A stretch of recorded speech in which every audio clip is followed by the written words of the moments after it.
الم نشرح لک صدرک، یہ اللہ کے نبی کے لیے آیا ہے.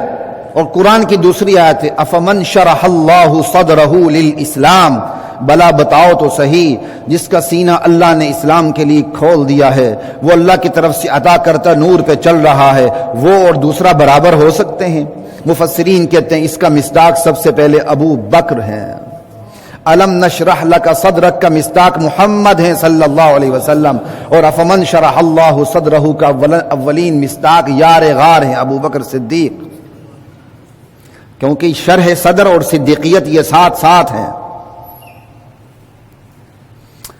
لا الہ الا اللہ. آپ ابو بکر صدیق کو دیکھ لینا، نبی علیہ السلام فوت ہوتے ہیں، جو فتنے دبے ہوئے تھے وہ سر اٹھا لیتے ہیں. آپ دیکھتے نہیں کسی کا والد فوت ہوتا ہے تو جو فتنے دبے ہوتے ہیں وہ سر اٹھا لیتے ہیں. کسی کی والدہ چلی جاتی ہے، جو فتنے دبا ہوتے ہیں وہ سر اٹھا لیتا ہے. آپ کا خاندان کا کوئی بڑا فوت ہو جاتا ہے، جو فتنے دبے ہوئے ہوتے ہیں وہ سر اٹھا لیتے ہیں. محمد رسول اللہ دنیا سے تشریف لے گئے، فتنوں نے سر اٹھا لیا، زکوٰۃ کا انکار ہو گیا، ارتداد پھیل گیا، ختم نبوت کا ارتداد بھی کچھ آ گیا اور ختم نبوت کا انکار بھی ہوا. لیکن شرع صدر جو کمال کا حاصل تھا ابو بکر صدیق کو، تمام صحابہ جمع ہو کے کہنے لگے ابو بکر صدیق خدا کے لیے لشکر اسامہ کو روک لیں جو حضور نے سرحدات پہ حملے کے لیے روانہ کیا تھا، اس کو بھی روک لیں. اور ابھی یہ جو حالات ہیں اس میں بھی آپ ہاتھ نہ ڈالیں، زکوٰۃ کی وصولی روک دیں، اگر وہ کوئی انکار کر رہا ہے پھر بھی ہاتھ ہولا رکھیں. حالات ایسے نہیں. ابو بکر حضرت عمر کو بھی پڑ گئے، ارے تو جاہلیت میں اتنا جبار تھا، آج تو کمزور پڑ رہا ہے. اَيُنْقَصُ الدِّينُ وَأَنَا حَيٌّ، دین میں کمی ہو ابو بکر زندہ رہے، یہ ہو نہیں سکتا. اللہ پاک کی قسم مجھے درندے نوٹ کے کھا لیں، مجھے اس کی کوئی پرواہ نہیں. اللہ کے نبی زکوٰۃ میں جانور کو باندھنے والی جو ایک رسی بھی وصول کرتے تھے وہ بھی نہیں دی، تو میں اس کے لیے اعلان میں تلوار اٹھا کے رہوں گا.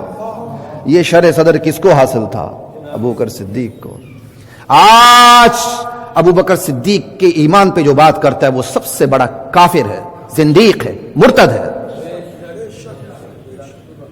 اَيُنْقَصُ الدِّينُ وَأَنَا حَيٌّ. کل بھی زکوٰۃ کے انکار کرنے والے ابو بکر صدیق کے دشمن تھے، آج بھی زکوٰۃ کا انکار کرنے والے ابو بکر صدیق کے دشمن ہیں. یہ ہے شرح صدر. یہ تو صرف نبوت کا پرتو پڑا ہے، خود نبوت کو شرح صدر کس درجے پہ حاصل ہوگا.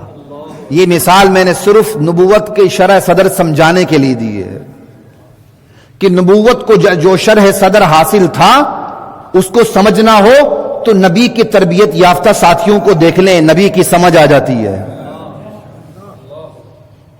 وہ بھی سمجھ کی جھلک آتی ہے. ورنہ جو شرح صدر لامحدود نبوت کو حاصل تھا ہم تو اس کا تصور نہیں کر سکتے. اس کا تصور اگر تھوڑا بہت کہیں ہم سے ہوتا ہے، ابو بکر صدیق سے ہوتا ہے، عمر فاروق سے ہوتا ہے، عثمان غنی سے ہوتا ہے، حسنین سے ہوتا ہے، علی سے ہوتا ہے، معاویہ کی سیاست سے ہوتا ہے. لا الہ الا اللہ رضوان اللہ علیہم اجمعین. یہ حضور کے صحابہ ہیں، یہ حضور کا تعارف ہے. ان صحابہ کو اٹھا دو، حضور کا تعارف نہیں رہتا، کیونکہ انہی صحابہ کے ذریعے قرآن پہنچا ہے، قرآن ختم. انہی صحابہ کے ذریعے حضور کی سیرت پہنچی ہے، ختم. انہی صحابہ کے ذریعے حضور کا حوصلہ، ہمت، شرع صدر پہنچا ہے، ختم.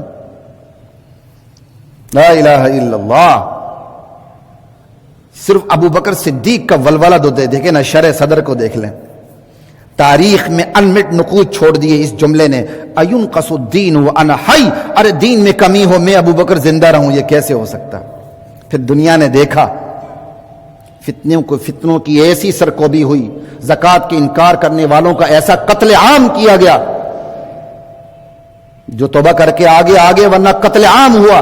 ختم نبوت کا انکار کرنے والوں کا قتل عام ہوا، جنہوں نے توبہ کی ان کو واپس لے لیا گیا. لا الہ الا اللہ اللہ اکبر.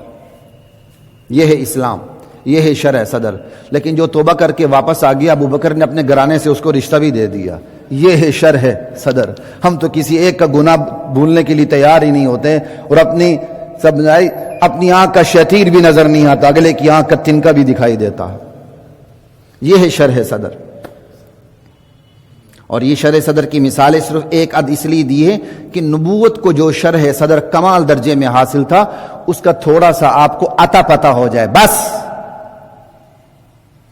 لا الہ الا اللہ. پھر یہی شرح صدر آگے ٹریول کرتا. خیر القرون، اللہ کے نبی فرماتے ہیں سب سے بہترین زمانہ میرا، میرے بعد میرے صحابہ کا، پھر تابعین کا، وفی روایت تبع تابعین کا. پھر آپ کی حدیث بھی ہے 12 حکمرانوں تک، لگاتار 12 حکمران. یہ بات یاد رکھیے، 12 حکمرانوں تک اسلام کا غلبہ رہے گا. آپ 30 سال میں یہ ساری باتیں ختم کر دیتے ہیں.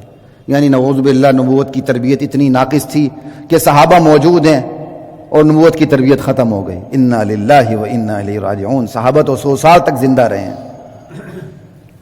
پھر جن زمانوں کی گواہی اللہ کے نبی نے دی ہے، شرع صدر تھا تو گواہی دی نا.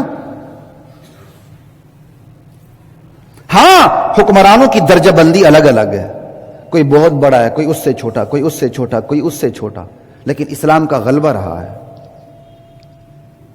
اور آپ نے فرمایا سب کے سب قریش سے ہوں گے 12 خلفاء. انشاءاللہ ان سیاست کی ان روایات پر بھی کبھی بات کریں گے، اللہ نے توفیق دی تو.